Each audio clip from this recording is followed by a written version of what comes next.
കുറേ ഉണ്ട്. അതിന്റെ ഫുഡൊക്കെ വേറെയാ. നമ്മള് ചിക്കൻ ഏതാണ്ടൊക്കെ വേവിച്ച് എന്തൊക്കെ അങ്ങനെയൊക്കെയാ കൊടുക്കുന്നത്. അതൊക്കെ നമ്മൾ വേവിച്ചൊക്കെ തരുകയാണ്. എന്റെ കൂടെ കടക്കത്തും ഉണ്ടായിരുന്നു. എൻ്റെ അടുത്തൊരു ഷീറ്റ് വിരിച്ചിട്ടുണ്ട്. അതിന്റെ മുകളിൽ ഇപ്പുറത്തായിട്ട് തലയാണ് പോലെ ഇങ്ങനെ വെച്ചിട്ടുണ്ട്. അതിനെ ഒന്ന് എൻ്റെ അടുത്ത് കിടക്കാം. അവിടെ വെച്ച് ഞാൻ കിടത്തിക്കൊണ്ടിരുന്ന കഴിയില്ല. അമ്മയ്ക്ക് അതൊക്കെ കാണുമ്പോൾ ദേഷ്യം വരും. ഇതൊരു നല്ല പൂച്ചയായിരുന്നു. പേരെന്തായിരുന്നു? പേര് ഞാൻ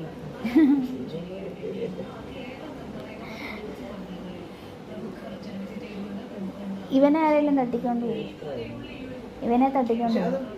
ക്യൂട്ടായിരുന്നു. അപ്പൊ ഇതിനകത്ത് ഞാൻ അതൊക്കെ ഇങ്ങനെ വെച്ച് നോക്കുമ്പോ പെട്ടെന്ന് എനിക്ക് ആ പൂച്ചയുടെ ഓർമ്മ വരും. അവന് ബ്രഷൊക്കെ ഉണ്ട്. ബ്രഷ് വെച്ചിട്ട് ഇതിന്റെ ചീവി കണ്ണ് മാത്രം ഇങ്ങനെ കാണും. ഓർമ്മ പിങ്ക് ആൻഡ് വൈറ്റ്, ലൈറ്റ് കളറും പിങ്ക് കളറും.